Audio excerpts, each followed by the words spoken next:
여러분, 만약 당신 인생 최악의 순간이 사실은 최고의 축복이었다면 믿으시겠어요? 말도 안 돼 라고 생각하실 수 있지만 수천 년 동안 이어져 온 동양 철학은 이것이 진실이라고 말합니다. 우리가 겪는 모든 고통과 시련에는 숨겨진 의미가 있으며 그것을 깨닫는 순간 인생이 완전히 달라집니다. 이 놀라운 비밀을 염화 미소의 마음으로 이야기를 열겠습니다. 서울 강남구에서 작은 카페를 운영하던 김민수 씨의 이야기부터 시작해보죠. 그는 10년간 정성스럽게 가꾼 자신만의 공간에서 매일 아침 신선한 커피 향으로 하루를 시작했습니다. 단골 손님들과의 따뜻한 인사, 창가에서 책을 읽는 사람들의 평화로운 모습, 이 모든 것이 그에게는 삶의 전부였죠. 그런데 2023년 어느 날 갑작스러운 화재로 카페가 완전히 소실되고 말았습니다. 잠깐, 여러분이라면 어떠셨을 것 같나요? 하루아침에 10년간 쌓아온 모든 것을 잃는다면 말이에요. 민수 씨는 잿더미가 된 카페 앞에 서서 도대체 왜 하필 나에게 이런 일이? 라고 절규했습니다. 밤마다 악몽에 시달렸고 미래에 대한 두려움으로 잠을 이룰 수 없었죠. 친구들은 위로의 말을 건넸지만 그 어떤 말도 그의 마음에 닿지 않았습니다. 하지만 여기서 놀라운 반전이 시작됩니다. 동양 철학에서 말하는 무상이라는 개념을 살펴보면 세상의 모든 것은 끊임없이 변화한다는 진리가 있거든요. 우리가 행복할 때는 그 순간이 영원하기를 바라고 고통스러울 때는 즉시 벗어나고 싶어 하죠. 그런데 바로 이러한 저항이 더 큰 고통을 만들어낸다는 것입니다. 민수 씨의 경우도 마찬가지였어요. 처음에는 현실을 받아들이기를 거부했죠. 과거에 평온했던 시절만을 그리워하며 왜 자신에게 이런 불행이 닥쳤는지 원망만 했습니다. 그런데 어느 날 대학 시절 철학을 전공했던 친구가 찾아와서 이런 말을 했어요. 민수야, 혹시 이 모든 상황에도 깊은 의미가 있다고 생각해 본 적 있어?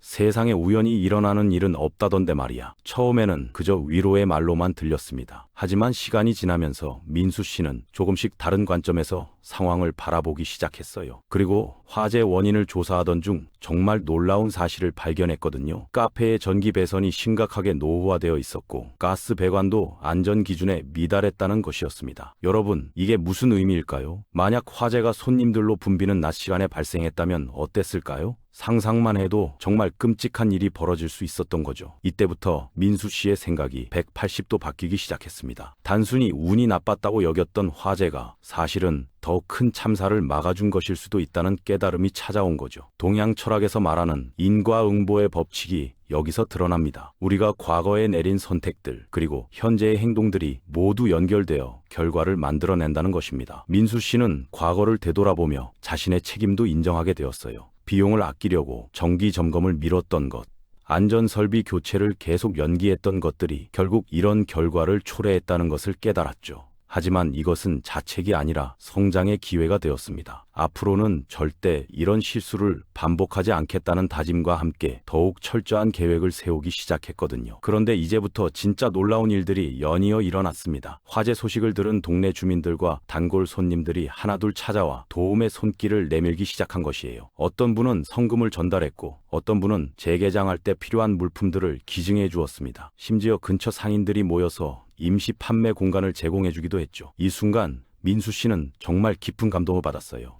평소에는 미처 몰랐던 지역사회의 따뜻함과 연대감을 경험하게 된 것입니다. 동양 철학에서 강조하는 상호 의존성의 진리가 현실로 나타난 거죠. 우리는 모두 거대한 그물망처럼 서로 연결되어 있으며 한 사람의 어려움은 공동체 전체의 관심사가 된다는 것입니다. 민수 씨가 지난 10년간 정성스럽게 손님들을 대했던 것, 지역 행사에 적극적으로 참여했던 것, 어려운 이웃을 도왔던 모든 선행들이 이제 그에게 되돌아오고 있었어요. 이것이 바로 선인선과의 법칙이죠. 좋은 씨앗을 뿌린 사람은 반드시 좋은 열매를 거두게 된다는 우주의 원리입니다. 카페가 문을 닫은 기간 동안 민수 씨에게는 또 다른 변화가 찾아왔습니다. 바쁜 일상에 쫓겨 잊고 있던 자신만의 시간을 갖게 된 것이에요. 오랫동안 미뤄두었던 독서를 하고 새로운 커피 로스팅 기법을 연구하며 무엇보다 처음 카페를 열겠다고 결심했을 때의 순수한 열정을 되찾을 수 있었습니다. 이 고요한 시간들이 그에게 준 선물은 정말 소중했어요. 동양 사상에서 말하는 비움의 지혜를 체험하게 된 것이죠. 때로는 모든 것을 잃어야만 진정 중요한 것이 무엇인지 깨달을 수 있다는 깊은 진리 말입니다. 외적인 성공과 소유에만 집착하던 마음을 비우고 나니 오히려 내면의 풍요로움을 발견할 수 있었습니다. 민수 씨는 이 기간을 통해 완전히 새로운 사람이 되었어요. 예전에는 작은 일에도 쉽게 스트레스를 받았지만 이제는 어떤 어려움이 와도 담담하게 받아들일 수 있는 마음의 여유를 갖게 되었죠. 화재라는 시련이 그를 더욱 강하고 지혜로운 사람으로 만들어준 것입니다. 재개장을 준비하면서 민수 씨의 접근 방식도 완전히 달라졌습니다. 단순히 예전 상태로 복구하는 것이 아니라 더욱 안전하고 체계적인 시스템을 구축했어요. 정기 점검 시스템을 도입하고 비상 상황에 대비한 매뉴얼도 만들었죠. 또한 지역 사회와의 연결고리를 더욱 강화하여 진정한 소통의 공간을 만들고자 했습니다. 가장 중요한 변화는 그의 마음가짐이었어요. 왜 나에게 이런 일이 일어났을까? 라는 원망 대신 이 경험을 통해 내가 배울 수 있는 것은 무엇일까? 라는 질문을 하게 된 것입니다. 이러한 관점의 전환이야말로 동양 철학이 우리에게 전해주는 가장 큰 지혜 중 하나입니다. 놀랍게도 현대 과학도 이를 뒷받침합니다. 심리학 연구에 따르면 외상 후 성장이라는 현상이 실제로 존재해요. 큰 시련을 겪은 사람들 중 상당수가 오히려 그 경험을 통해 더욱 성숙하고 강인한 인격을 갖게 된다는 것이죠. 하버드 대학의 연구에서는 어려운 상황을 의미 있게 해석하는 능력이 회복 탄력성과 직접적인 관련이 있다고 밝혔습니다. 민수 씨의 이야기는 여기서 끝나지 않아요. 새로 문을 연 카페는 예전보다 훨씬 더 많은 사랑을 받게 되었습니다. 화재 이후의 과정을 지켜본 사람들이 그의 진정성에 감동받았고 입소문을 통해 더 많은 고객들이 찾아오게 된 것이죠. 무엇보다 민수 씨 자신이 더욱 깊이 있는 서비스와 진심 어린 소통을 할 수 있게 되었습니다. 이처럼 동양 철학에서 말하는 전화위복의 지혜가 현실에서 증명된 것입니다. 재앙이 오히려 복으로 바뀌는 신비로운 변화 말이에요. 하지만 여러분, 이것은 저절로 일어나는 게 아닙니다. 당사자가 올바른 마음가짐과 지혜로운 선택을 해야만 가능한 일입니다. 불교에서 말하는 연기법도 이와 밀접한 관련이 있어요. 모든 현상은 독립적으로 존재하는 것이 아니라 수많은 조건들이 서로 연결되어 나타나는 것이라는 가르침이죠. 민수 씨의 화재도 단순한 사고가 아니라 과거의 선택들, 현재의 상황들, 그리고 미래의 가능성들이 복합적으로 작용한 결과였습니다. 도교의 무의자연 사상도 중요한 통찰을 제공합니다. 자연의 흐름에 거스르지 않고 순응할 때 오히려 더 큰 힘을 얻을 수 있다는 지혜예요. 민수 씨가 처음에는 현실을 부정하고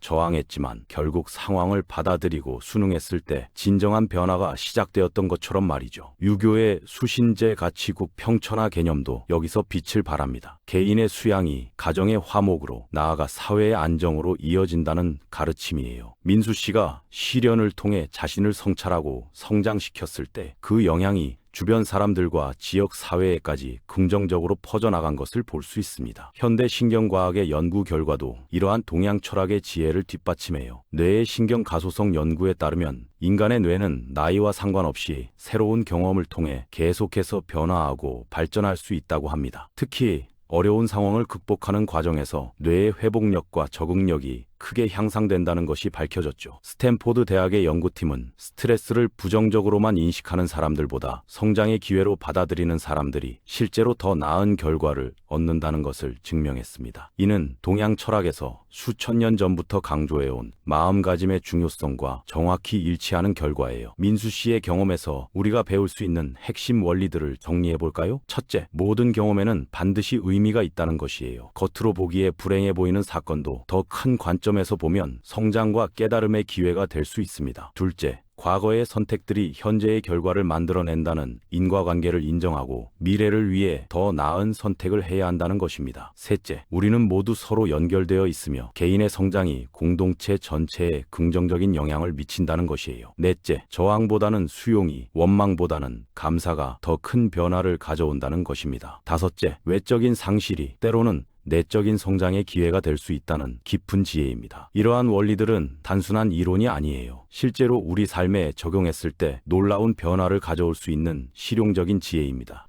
당신도 할 수 있습니다. 중요한 것은 어려운 상황이 닥쳤을 때 즉시 포기하거나 절망하지 말고 그 안에 숨겨진 의미와 기회를 찾으려고 노력하는 것입니다. 물론 이것이 쉬운 일은 아니에요. 고통 속에서 희망을 찾는다는 것은 인간에게 가장 어려운 도전 중 하나입니다. 하지만 수많은 선인들이 이미 그 길을 걸어갔고 우리에게 소중한 지혜를 남겨주었습니다. 그 지혜를 믿고 실천할 때 우리도 민수 씨처럼 시련을 성장의 기회로 바꿀 수 있어요. 결국 민수 씨의 이야기가 우리에게 전해주는 메시지는 명확합니다. 인생의 모든 순간, 심지어 가장 어두운 순간에도 반드시 이유가 있다는 것이에요. 그 이유를 찾고 받아들일 때 우리는 단순히 살아남는 것을 넘어서 진정으로 성장하고 번영할 수 있습니다. 여러분, 혹시 지금 힘든 시간을 보내고 계신가요? 그렇다면 이 이야기를 기억해 주세요. 지금 겪고 있는 그 어려움이 훗날 여러분 인생 최고의 터닝포인트가 될 수도 있습니다. 이것이야말로 동양 철학이 우리에게 전해주는 가장 소중한 선물이 아닐까요? 오늘 영상이 여러분에게 작은 위로와 큰 용기가 되었기를 바랍니다.